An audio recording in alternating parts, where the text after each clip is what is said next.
Welcome to the game. I'm Russ Cohen. We've got Nikco Riesgo. Nikco, how are you? Russ Cohen, my man. And Mike Augello, how are you? Russell, snow in Buffalo in April sucks. Yeah, it pretty much does. I mean, it's chilly here now. It went from 68 to like 49. So enjoy. You're getting our weather. We are, but we're not going to get snow. All right, let's talk about I'm going to talk about the New York Mets for a minute because Nikco keeps riding me that, hey, they're in first place. And I'm like, yeah, I get it. It's April. But they are, and that's fine. I mean, I'm happy. At least it's better than not being in first.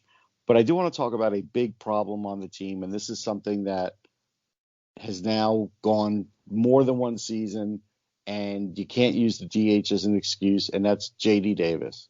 He can't play the field no matter where you put him. In 2020, the league was at around a 95% fielding rate in the outfield. He was at 90.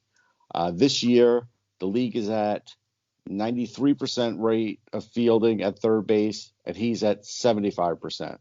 He hit 22 homers like 3 years ago. He's just not good enough to be hanging around trying to find a position for, especially when next year Robinson Cano is going to come back for a couple more years, and you're going to have to throw him in the DH spot. So in the end, I don't understand this. I don't understand why he still gets playing time.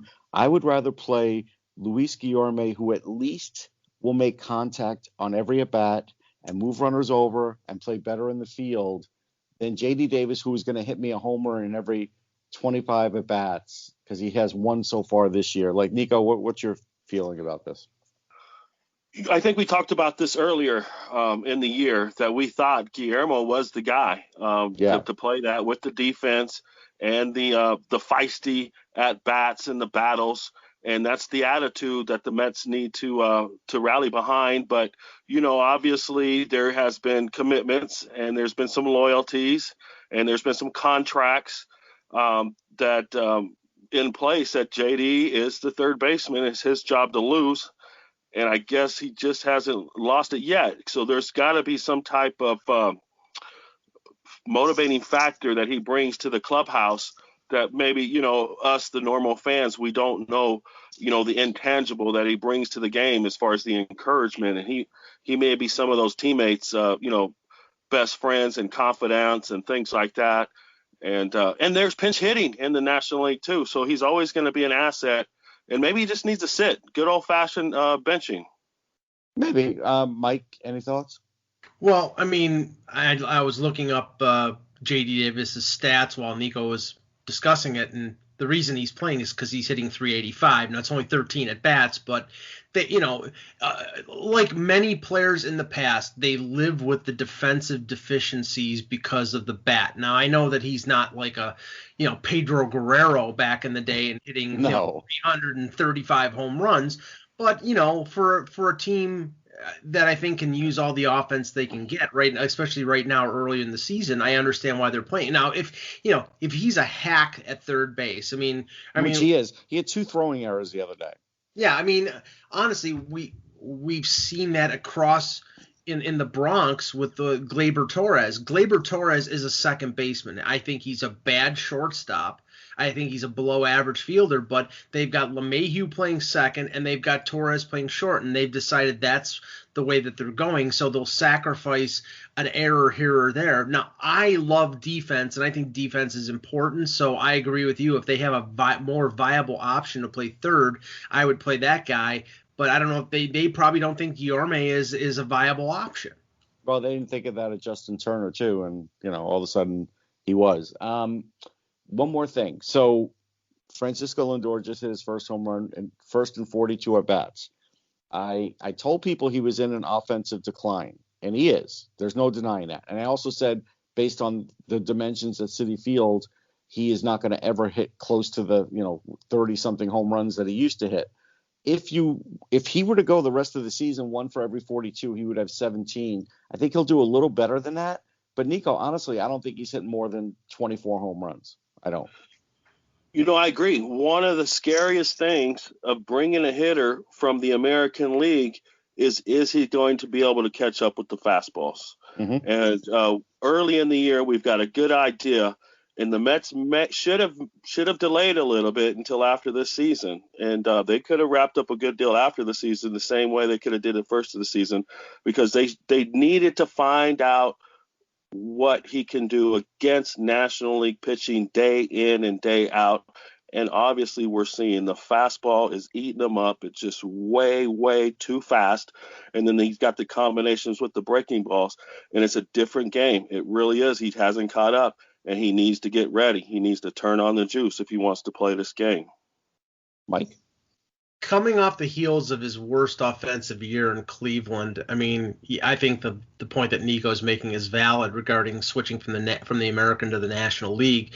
But yeah, you have to be concerned that at 27 years old, maybe he's reached his peak, and that would have been the reason why I would have been hesitant to sign him to a 10-year deal like the Mets did, especially in a year again where Story and Baez and Correa and Seager are all potentially going to be out there in free agency. I think there was no need to sign him to a 10-year deal except for the splash that Stephen Cohen wanted to make. And honestly, I think that contract a couple years down the road could be as big an albatross around the Mets' neck than Giancarlo Stanton's contract is for the Yankees. Well, the only difference is it won't be an albatross because Cohen will just spend his way out of it where the Yankees don't want to. That's the only reason. I grant you that. Unless he's got his financial cop Sandy Alderson holding him back. No, Sandy won't be there after this year. One other thing before we get into the Yankees, Mike. Nico, I saw that Shohei Ohtani hit a home run and he sprinted around the bases. Like, why is this a headline? Brandon Nimmo has been doing this his whole career. He sprints down to first base if it's a walk. He sprints around the bases if it's a home run. It's not like he's the first guy to ever do this. Why are we hearing about this now? Well, I think it's Ohtani's appreciation of the game. I think he's finally fell in love with it, from American perspective. He's an American now. Okay. The only thing that I don't like, Mike, is honestly, I would never have him pitch again. He's a really good hitter, but there is no way he is going to have a 15-year career pitching and hitting. It's just not going to happen. It's not possible. He just gets too banged up. He's a terrific pitcher, but you really can't have him doing both, even if the hitting is part-time compared to the pitching is part-time compared to the hitting. I just don't think it works in this day and age. Yeah, it's great that he can hit 100 miles an hour and that he's also slugging at the same time, but you have to factor in, and maybe, this is the thing, maybe the Angels promised him I don't know if they could put that in the language of the contract, that he was going to pitch and hit at both at the same time, and they're locked into it. But honestly, I want him, if he's going to be an effective player, I want him in the lineup as many times as possible, and that means as a batter, as an everyday player. And, honestly, I don't know what was behind him sprinting around the bases, but the only thing I can think of as a pitcher / hitter and somebody who got injured on the base paths is Chien-Ming Wang a few years ago. I think he blew out his knee running around the bases. Honestly, you're too valuable. Just trot around like you normally do and don't try to show off. Yeah, I agree. I think at the end of the day, not to say Brandon Nimmo's not worth as much, but he's just not. No. So if that's his shtick, we could be okay with that. But Ohtani, he's too special. You don't want to do that. Okay, so now we're going to talk about the New York Yankees. And for a change, Gary Sanchez isn't the lowest batting New York Yankee. Actually, there's a lot of guys hitting lower than him, Mike. Yes. Yeah, and that honestly is the story. I know that a lot of people were making the lack of depth of the rotation the big story. Taillon had a good start yesterday. Kluber was good through 4 and just gave up a couple runs. And Cole's been good in all 4 of his starts, but they've only won 2 of them. But the real story here is the lack of punch in that vaunted Bronx Bomber lineup. Their slugging, I think, was worse than the major leagues going into yesterday's game. They 344. Yeah, My God. 340. I mean, it's unbelievable. They're hitting 208 as a team. 208. Yeah, I mean, it's incredible. I mean, the only guys that are really hitting, and I mean, LeMahieu is not hitting in the 300s, but at least he's hitting in the 280s, which is respectable to start the year. And Urshela is doing okay. Judge is hitting about 250. But He's the only rest, got 4 home runs. yeah, the rest of the lineup is anemic, and I don't get it. And this is not something that you fire the hitting coach. No, I mean these guys are being paid millions of dollars. Hit the friggin' ball. I mean now they've had some situations right now. You called it that Jay Bruce was spent. Yeah, I knew that. So I never knew.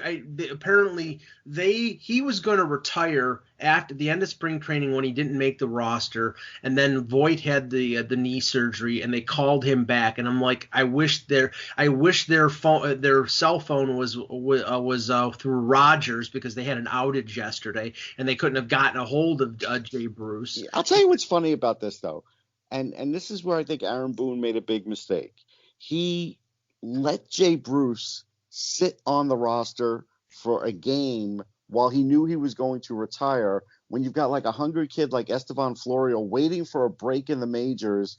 Yeah. And you got Jay Bruce, who you're like, you don't owe Jay Bruce anything. Like, this is, he hasn't done anything for you. No, I mean, they could have given him a nice little send-off. He didn't need to take up a roster spot that game. Well, while they're losing games, I think that was a mistake. I mean, the thing is that they weren't going to call up Florio because they don't need an outfielder. They needed a first baseman, and apparently Mike Ford wasn't available or was coming from their alternate site. So Bruce basically stayed there to be sort of a disaster scenario in case they needed a pinch hitter in his last game. I mean, that's what I heard. I mean, they're not going to call up Florio unless they have massive injuries to some of their outfielders. But honestly, I would give him a chance based on the way like Aaron Hicks and nobody's hitting right now. But I mean, Cashman came out yesterday, had a press conference, basically said we're staying the course, we're not doing anything. These guys are good. Eventually they're hit. I think eventually they're gonna hit, but this is the problem. This lineup is based purely on power. They're the only player who can really hit for average and hit in situational baseball is LeMahieu. Torres is girding up, trying to hit the ball 500 feet. So is Stanton. So is Judge. I hate the baseball the way it is now, this one-dimensional bull crap where it's strikeout, walk, or home run. Yeah, answer me this. We'll go with Nikco first. Yeah. Mike Tauchman, a couple of years ago he had 13 homers. He didn't have a single home run last year, and then he got at least 9 at-bats this year to prove he could hit 111, Nikco. And again, you've got a kid in the minors waiting for a break who could give you a spark, and they won't do it. They've lost the savage, and it starts with their leader. You got to have some respect. Aaron Boone, his health right now, he's not the same. And I know he's going through some difficulties, and we're all kind of feeling for him. But, that rubs off on the players. And I think it affects the players deeply, because he is a spirit of the Yankees, and his health is down. He can't give them that daily savage that they need. They need that in the dugout. They need to become who they really are, and they need a presence in that dugout to let them know and remind them who they are. And we all know that's Aaron Boone. We all saw it on TV, and we love his energy, but he just doesn't have it right now. And I don't know if the Yankees, if they're going to bring in somebody to help, or they're just, like I said, they're just going to ride it out. I mean, Mike, Brett Gardner, we knew he was getting long in the tooth. Yeah. He's 37 years old. He has 6 hits. Mm-hmm. Again, why is he still in the lineup? Well, because Clint Frazier can't hit right now, and that's why. And because Boone trusts a veteran like Gardner, even though Gardner's not hitting, he trusts him more than Clint Frazier, who's hitting 147 with no home runs and no RBIs. So nobody can break in with this team with Aaron Boone there. That's what this tells me. Nobody could get a break. And there are reasons for. I mean, Tauchman had a really bad year last year, but he had a shoulder issue throughout most of the year. They came up at the beginning of the year, and Tauchman. It was between Tauchman and Bruce for the 26th man on the roster. What? No, I mean, if it's between Tauchman and Bruce for your 26th man, you needed 28 players. Well, neither of them can play anymore. Well, I think Tauchman can play. He's a very good outfielder. He's their pinch runner. He's their defensive replacement in the outfield. I mean, I think he's a guy who's useful. But he's got one hit. Okay. I know. It's 9 at bats. I mean, Jesus. Okay. All right.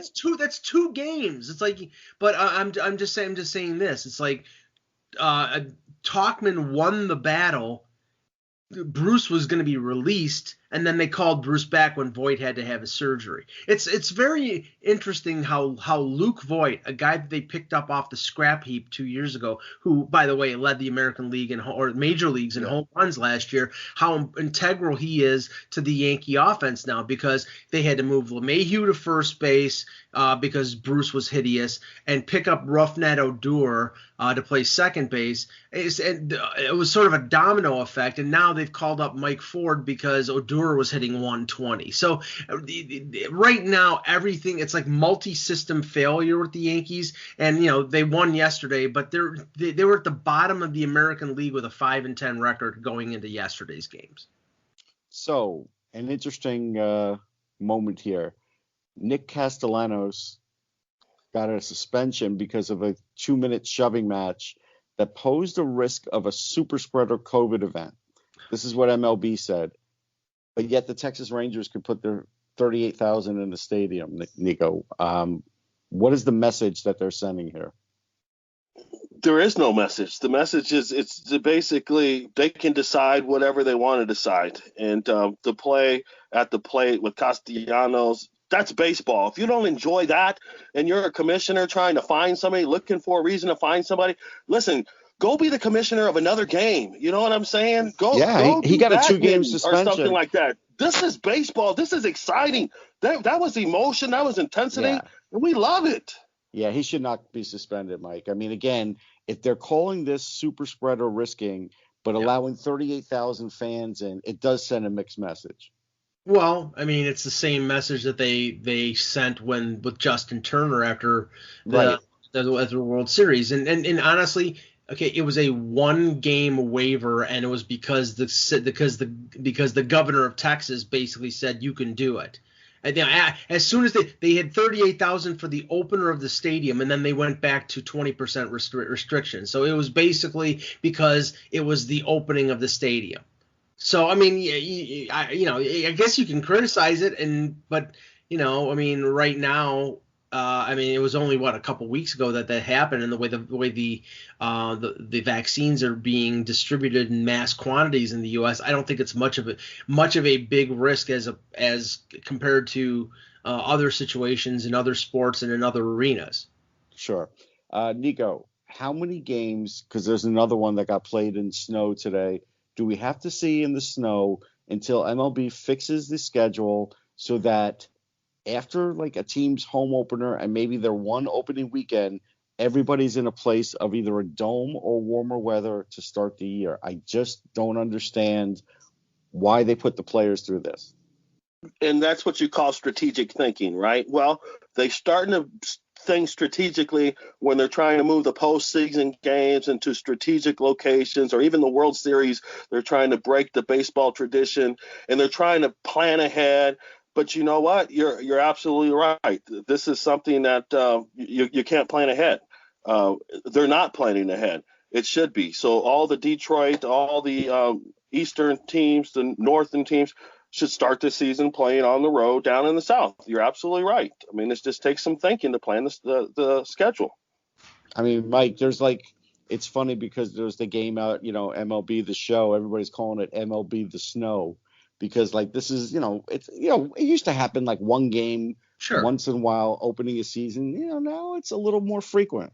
Yeah, it's asinine. I mean, honestly, like Tampa Bay is going to complain if they have to open up their year with like 3 home series in a row. Right. There's 6,000 people in the stands if it's July or if it's April. So what the hell does it matter? I mean, honestly, it should games Houston, Texas, Tampa Bay, like talking about in the American League, obviously Atlanta and Miami, and they should be heavy home in April instead of having Detroit and New York, the Yankees and the Mets playing in 30-degree temperatures, even if it isn't snowing. I saw that Jacob deGrom got pushed back for a day because they didn't want him pitching in Chicago in freezing temperatures. Which is smart. Yeah, I knew that's why they did it. Why the hell is he pitching in freezing temperatures anyway when they should be playing in southern climes? Yeah, it's just go to Mexico at the beginning of the year. Go to Venezuela, wherever you got to go to. Hold on, the only problem with that, Nikco, is that they would get dysentery. Yeah, I got to tell you, Nikco, the Expos hated that. I interviewed a bunch of the guys when they were playing in San Juan. They were in Philadelphia, and I asked them what it was like. And Livan Hernandez put on a brave face, and Michael Barrett did not. He told me the exact truth because Michael Barrett's never had a nice day in his life. He's always had a chip on his shoulder for some reason, and he was miserable with it. You don't want to put these guys through that. They didn't. Well, let me tell you this. At that time, the Expos were forced into it. But you can't tell me the Mets, with their money with Cohen, on a trip to Colombia and early in the season, to start some of their games. And then how many Colombians are going to become Met fans and instant downloaders of the app? It's marketing. Now's the time to market the game, promote the game worldwide. Get out there.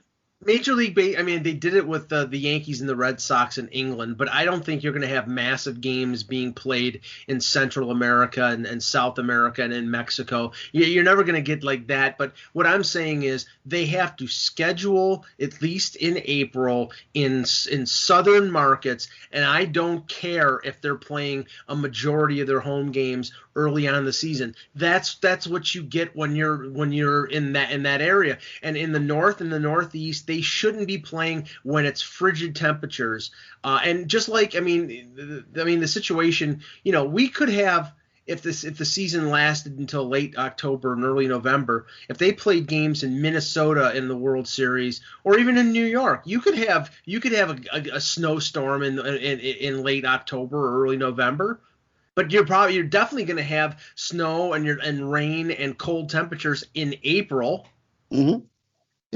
Yeah, you definitely are. Okay, Nikco, the Oakland A's have won 11 in a row. Are they going to win the World Series? No. I'm surprised you said that. Okay. Yeah. But how good are they? They're awesome. And you know what? We're trying to figure out how they do it. We all know about Moneyball, and we all know how they just get rid of talent. I mean, they don't care how good you are. You're not going to play if you're over a certain amount if you don't fit in their budget. And they just continue to win ball games. There's something with Bob Melvin in that dugout and his pitching coaches that he gets these players they play as a team and they're unified together. There's no superstars. I mean, if you can name a superstar on their team, go ahead and name 3 of them. But they're all kind of just hard-nosed players. Jed Lowry. Oh, you had to name that one. Well, the guy couldn't walk for 2 years. All of a sudden, he's hitting a couple homers this year. He was an invalid with New York, and all of a sudden, he's hitting .323. Yeah, whatever. Okay, Mike, AL Central, worst division in baseball. Nobody even has 10 wins yet. Well, it's pretty bad. I mean, Cleveland has torn down. I mean, the real story here is that Chicago has sort of stumbled out of the gate. Okay, do you want to know why they've stumbled? Because they have a 100-year-old manager in Tony La Russa. Well, he's not running the bases, but yeah, I get your point. It's not like Connie Mack. It's not like he's sitting on the bench with a bow tie and a suit. No, I mean, right now, like until this week, Jose Abreu, I think, had 1 home run and he was hitting 160. Yeah. And Tim Anderson, who won a batting title a couple years ago, was on the IL. But and they lost Eloy Jimenez during spring training. So there are reasons, but they're getting good pitching. Rodon had the near perfect game, and I think he's 2-0 or 3-0 now. They have a good rotation. I don't know why they've sort of stumbled out of the game. I mean, Kansas City was leading the division. I mean, who the hell predicted that? No, but Nikco, Tony La Russa's strength is supposed to be the bullpen, and their bullpen's not been as good as advertised, yet neither has their starting pitching. So all of a sudden they're using the starter, they're trying all this stuff. Has the game passed Tony La Russa by? I honestly think it has. He might be able to pull out a 500 season, but I think they're going to underperform for him. I just do. They already are, and we can see it. And the thing is, I'm just so tempted to just call Jerry Reinsdorf and say, how long are we going to go through this? I've been waiting and waiting for years to give me a call, get me in that dugout. Let's win a World Series. If I was to manage any team in the MLB with the opportunity, the White Sox is the place with Abreu. And they're ready. They're prime, and their World Series is this year. Everyone thought they went out and got one of the best closers in the game. They got better. They got Eaton, the leadoff hitter, with some speed to get on the bases for their big hitters. And then they got this manager who just is trying to do things his way. When they were, like I said, rocking and rolling last year, bring back the old manager, if that's the case, if you don't want to call me. Yeah. I mean, they're already making changes in their bullpen. They're bringing up Alex McRae. They're doing different things. Well, I mean, one thing, it's like, okay, and yes, La Russa's old. He may have old ideas that don't conform to the analytical approach of baseball. I think right now it's been the fact that they have not been getting much hitting.